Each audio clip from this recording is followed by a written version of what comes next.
de nosso Senhor e Salvador Jesus Cristo esteja em cada coração. Nós vamos procurar trazer ao conhecimento de todos, nessa live e possivelmente na live de domingo pela manhã, sobre um tema muito interessante, que é exatamente avaliarmos a misericórdia do Senhor, a compaixão do Senhor e mostrar que Deus está sempre pronto para perdoar. Não importa quem, desde que a pessoa reconheça que Ele é Deus e peça perdão a Ele. Então vamos mostrar isso através dessas lives. Procuramos buscar na palavra de Deus toda a estrutura necessária para que nós possamos conscientizar desta verdade de uma maneira bem clara. Você é nosso convidado especial. Seja bem-vindo.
está visitando os lares que estão aflitos, em aflição e dor e sofrimento, neste momento que perdem seus entes queridos.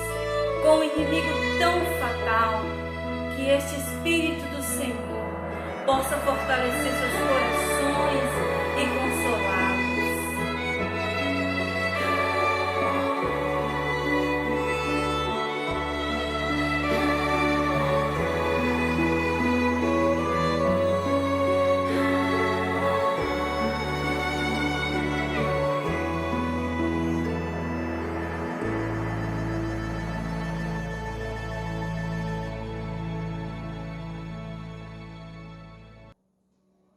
Meus queridos, quero compartilhar com vocês uma das mais conhecidas histórias da Bíblia. Creio que toda criança conhece a história de Jonas.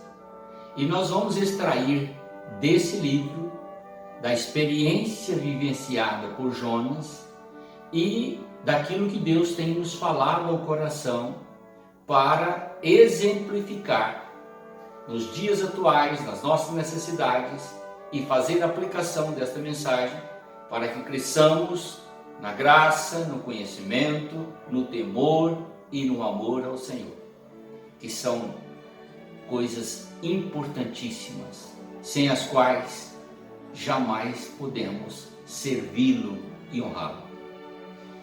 Quero então compartilhar com vocês exatamente essa experiência. A palavra de Deus diz assim: certo dia, o Senhor, Deus, disse a Jonas, filho de Amitai.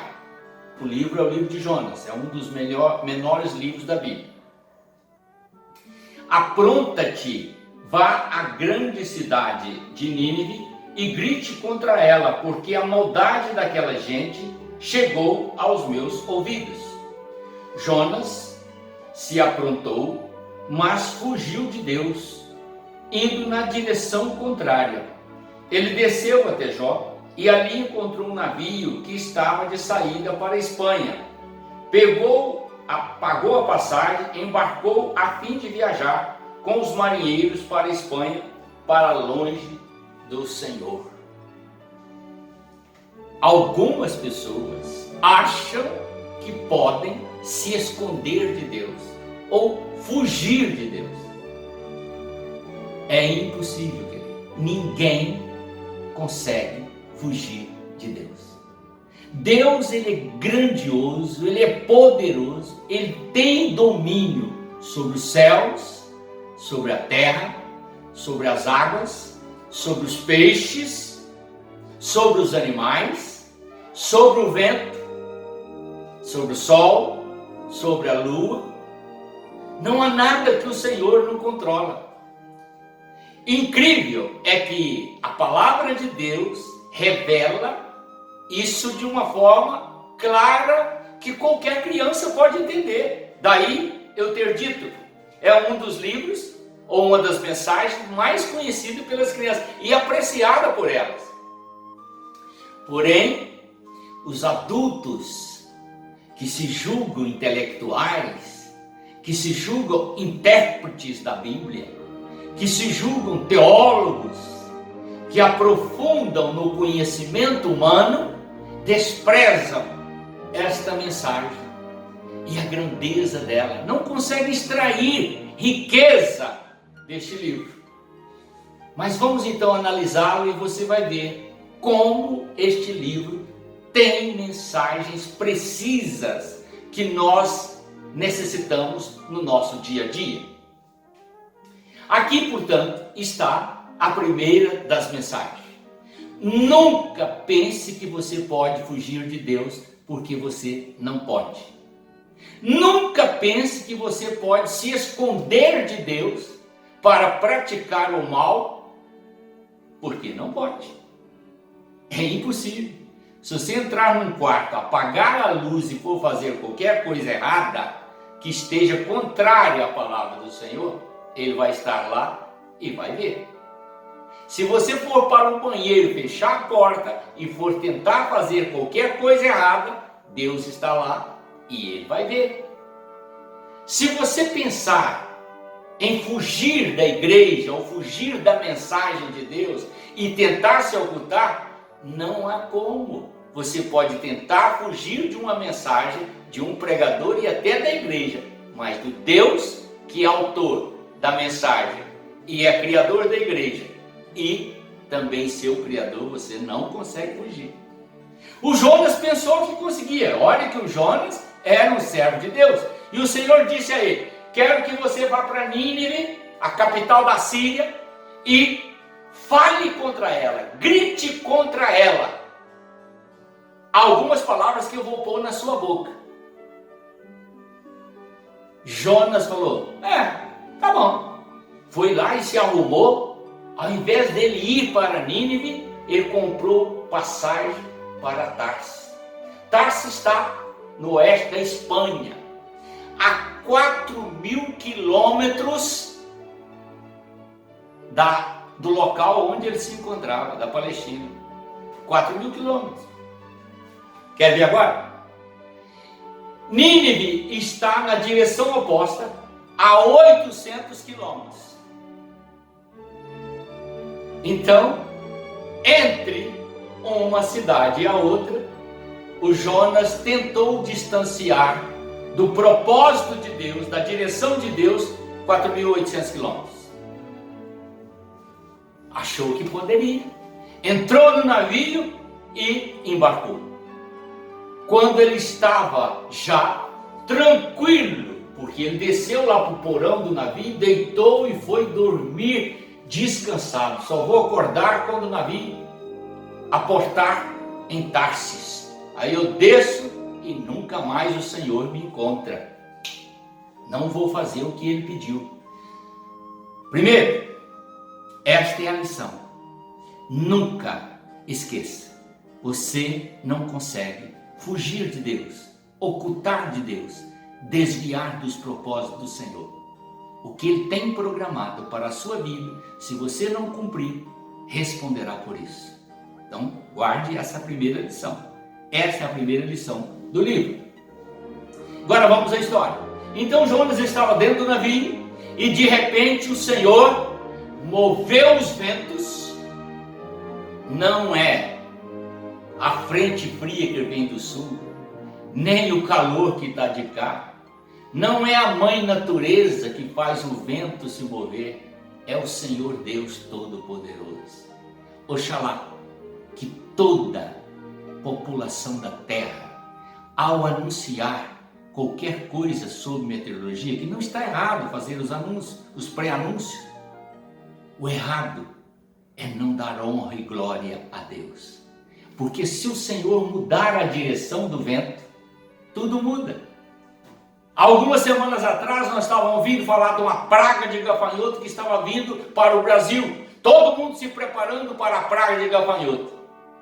De repente, o Senhor mandou o vento e desviou os gafanhotos para outra região. É para você ter uma ideia, compreender que nada pode passar desapercebido aos olhos do Senhor, e Ele é o Deus poderoso que comanda todas as coisas. Eu não sei porque que as pessoas não conseguem aceitar isso. Isso está claro na Bíblia. É por esse motivo que Jesus falou: graças te dou, ó Pai, porque ocultaste as coisas dos sábios e entendidos, revelaste aos pequeninos. E eu louvo ao Senhor porque eu sou um pequenino que creio na palavra do Senhor da forma que Ele a revela. Eu não fico caçando coisas, inventando coisas. Está aqui, para qualquer pessoa entender. Então o Senhor mandou um vento forte, e esse vento criou uma tempestade, e o navio balançava para um lado e para o outro. Quero que você entenda agora os mistérios do poder de Deus. A situação estava contra o Jonas, não estava contra os marinheiros, nem contra o comandante do navio, estava contra o Jonas. Portanto, Deus fez com que a tempestade balançasse e sacudisse o navio. Os marinheiros, já acostumados com aquela situação em alto mar, quando havia uma tempestade natural, pense bem, tem tempestade natural e tem aquela que é o Senhor que provoca. E esta é a que o Senhor provocou. Então, portanto, de repente os marinheiros começaram a agir como agiu em outras situações. pegando as coisas e jogando para dentro do mar, esvaziando o navio, tornando ele mais leve para que ele suportasse os impactos das ondas e não viesse a se partir com o peso que estava dentro dele, ou afundar. E quando eles fizeram isso, não resolveu nada, e a coisa ficou feia. Então o comandante chamou os marinheiros e gritou para eles: olha, o negócio é o seguinte, nós temos que apelar para Deus. E todo mundo começou, cada um dirigindo ao seu Deus. Você imagina se fosse um navio de brasileiros.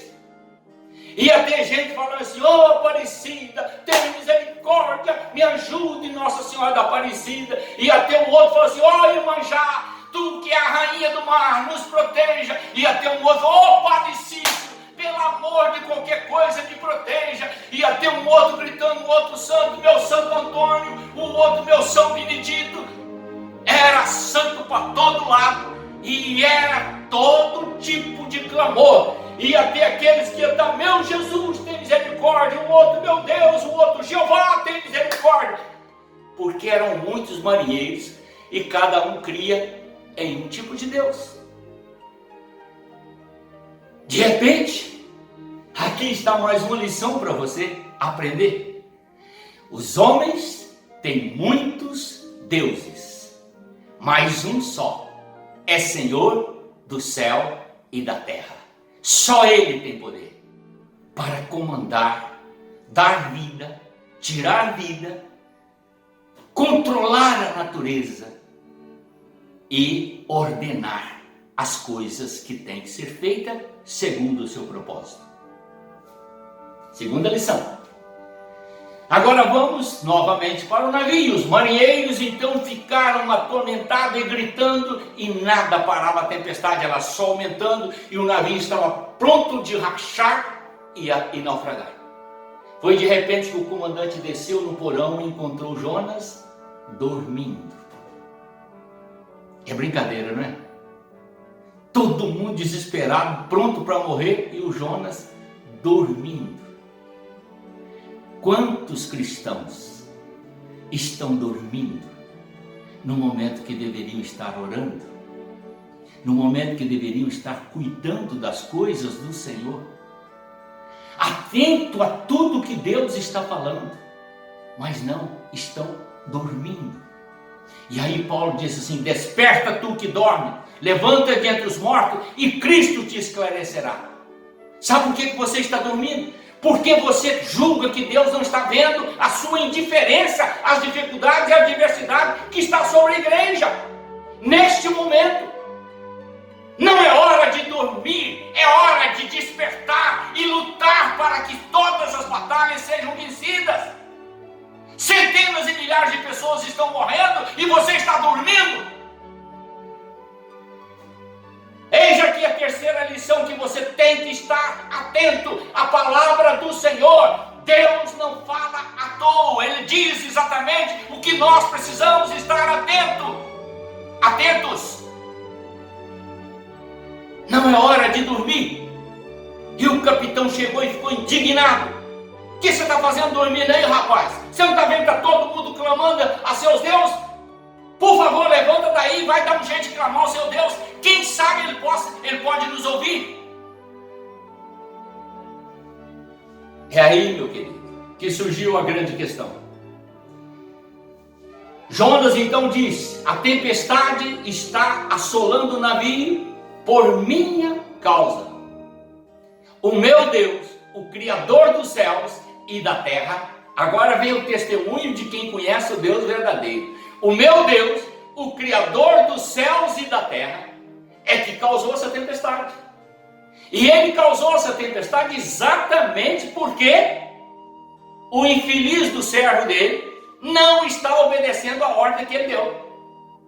Ele ordenou que eu fosse para Nínive pregar à cidade que está em pecado e adverti-la do seu pecado, senão Ele em 40 dias vai destruí-la. E ao invés de eu fazer isso, como eu não gosto daquele povo assírio e quero que eles morram e se queimem no inferno, então eu estou indo para Tarsis. e vou ficar a 4.800 quilômetros da ordem de Deus, do propósito de Deus. Mas como ele me encontrou aqui, não sei como, mas ele me achou lá no porão do navio. Então, vou dizer a vocês o que vocês têm que fazer. Me joguem no mar e a tempestade vai acabar. Simples, né? Me joguem no mar. Aqueles marinheiros desesperados, tinha família em casa, tinha mãe, tinha filhos, tinham pais. E poderiam imediatamente pegar o Jonas e falar assim: rapaz, como você põe numa dificuldade dessa? Por favor, você vai para o fundo do mar, porque nós não vamos afundar, não, é você que vai. Mas ao invés disso, sabe o que eles fizeram? Tomaram os remos e começaram a remar com força. E vamos salvar esse homem, porque ele é rebelde, mas nós não vamos ter o sangue dele em nossas mãos. Vamos remar e vamos para a praia. Aqui tem outra lição, querido. De onde você não espera é que vem. Está vendo? Um povo pagão que não conhecia Deus, não sabia quem era Deus, cultuavam deuses que de nada valia, nenhuma força, nenhum poder para controlar a natureza.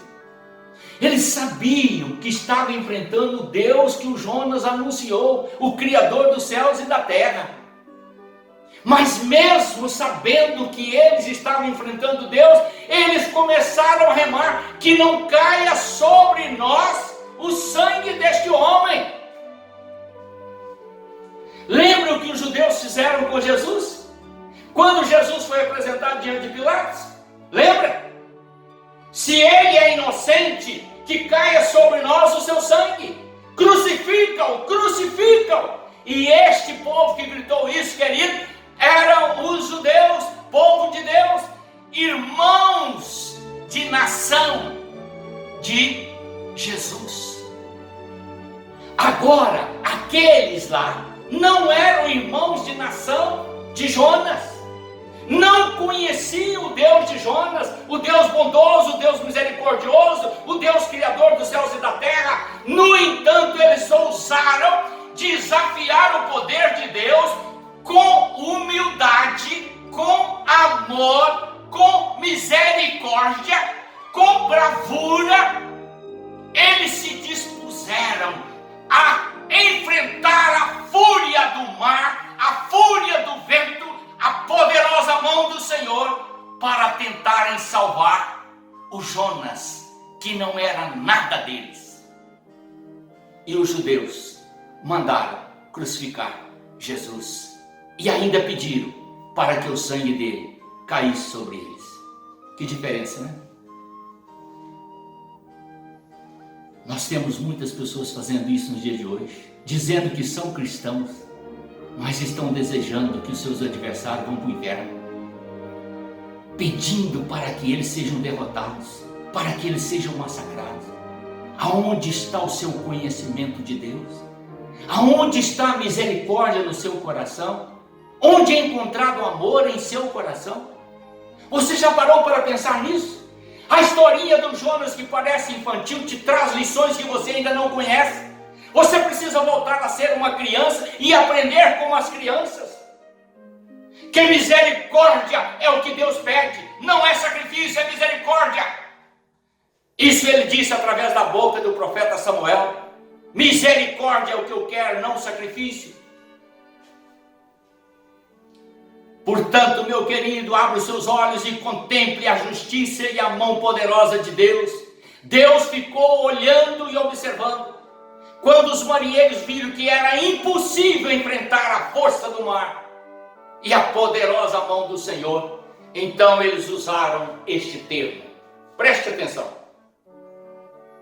Em seguida, os marinheiros disseram: ó Senhor, não nos castigue com a morte, por tirarmos a vida deste homem, pois és tu, ó Senhor, quem está fazendo isso, e o que está acontecendo é da tua vontade. Que glória, né? Um povo que não conhecia Deus, reverenciou ao poder dele, à grandeza dele.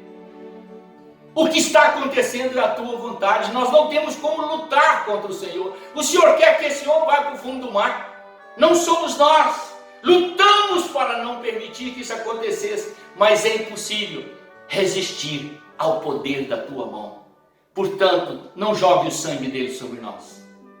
Que se cumpra a tua vontade. E aí diz a palavra que eles pegaram Jonas e atiraram no mar. E no mesmo instante, a tempestade cessou. Oh glória! Esse é o Deus que eu sirvo e que eu anuncio. É o Deus que tem poder sobre a natureza, sobre o mar, sobre os ventos. Jonas caiu no mar e afundou. E lá no fundo do mar, no mais profundo do abismo, ele sentiu a morte. Diz a palavra que ele via ali as águas marinhas, ele via toda aquela profundeza d'água onde o corpo dele ia descendo. Olha o que diz o texto sagrado, que coisa. Desci a raiz das montanhas, as plantas marinhas se enrolaram na minha cabeça, e tu, Senhor, não me deixaste conhecer a morte.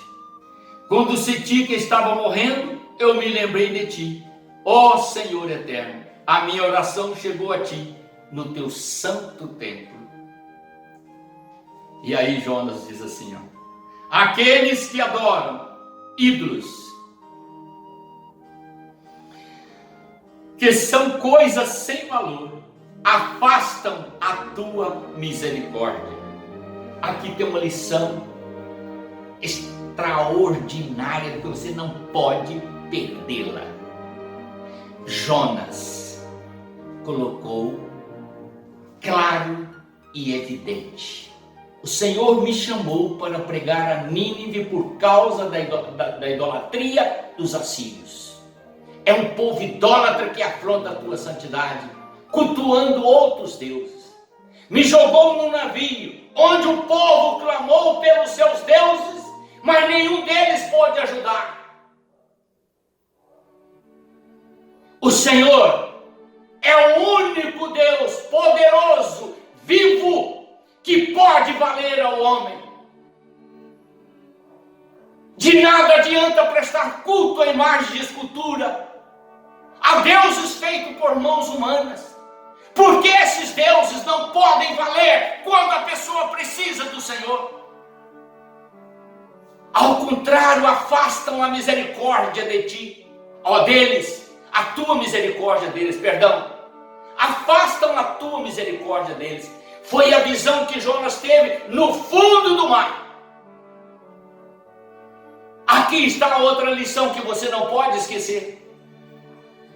De nada adianta você prestar culto à imagem de escultura ou a qualquer outro tipo de Deus, a não ser o Deus Espírito, vivo, santo, poderoso, grande em misericórdia, grande em poder, Senhor, único, supremo, dominador dos céus e da terra, cujo poder é incontestável. O Deus que tudo vê e que tudo sabe. E aí Jonas conclui a sua palavra dizendo assim: mas eu cantarei louvores e te oferecerei sacrifício e cumprirei o que prometi, porque a salvação vem do Todo-Poderoso Criador. Então Jonas, ao fazer essa oração, Deus enviou um peixe. Perdão, foi um pouco antes. Enviou um peixe. A Bíblia não fala que é baleia, nem tubarão, nem o que é. Então eu não posso falar qual peixe que foi. Tá? Essa música ou essa crendice que é a baleia que comeu Jonas, isso aí foi coisa dos homens. Não é a palavra de Deus. A Bíblia diz que Deus enviou um peixe que engoliu Jonas. E o Jonas foi para o ventre do peixe e não morreu, por 3 dias. 3 dias é o tempo que Jesus ficou na sepultura. 3 dias é o tempo que Jonas ficou no ventre da baleia. O Jonas ia pregar a uma cidade de pecadores. Jesus veio ao mundo pregar a todos os pecadores. Você está vendo? Coincidência? Não. Propósito de Deus. É o Senhor que tem o governo dos céus e da terra. Ele sabe tudo e sabe como fazer. E Ele dá lições e lições e lições para que nós possamos entender que é a verdade única. Está entendendo? Todas essas verdades estão contidas na palavra dele. Ele é o Deus da salvação. É o Deus que está olhando para você agora. É o Deus que sabe tudo o que você faz. Sabe aonde você anda, com quem você conversa, o que você pensa. Ele sabe tudo.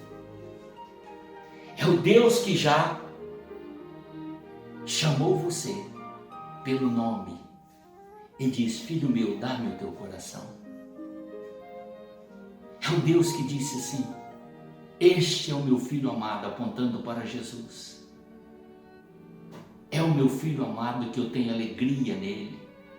Creia nele. É ele que disse: o meu filho amado vai lhes falar de mim. Ouvi-o, pois suas palavras são verdadeiras. É esse Deus poderoso e santo que está agora falando ao seu coração. Não desvie dos meus propósitos, porque você vai se dar mal. Eu tenho para você grandes e maravilhosas bênçãos, mas você precisa crer que eu sou o único Deus. Não há outro Deus além de mim. E eu sou o Salvador. Jesus disse em João 14:1, credes em Deus, credes nele, mas credes também em mim. Porque a mensagem do Senhor é ajustada nos seus propósitos. Jonas foi levantado para falar a Nínive. Jesus foi levantado para falar ao mundo todo. Hoje Ele está falando ao seu coração. Vinde a mim todos vós que estáis cansados e oprimidos, e eu vos aliviarei. Eu sou Jesus. Eu sou Jesus, a quem tu persegues. Pare de me perseguir. Dedique-se a mim, foram as palavras que ele falou com Paulo. As palavras que ele falou com Pedro. Tu me amas? Tu me amas? Apacenta os meus cordeirinhos.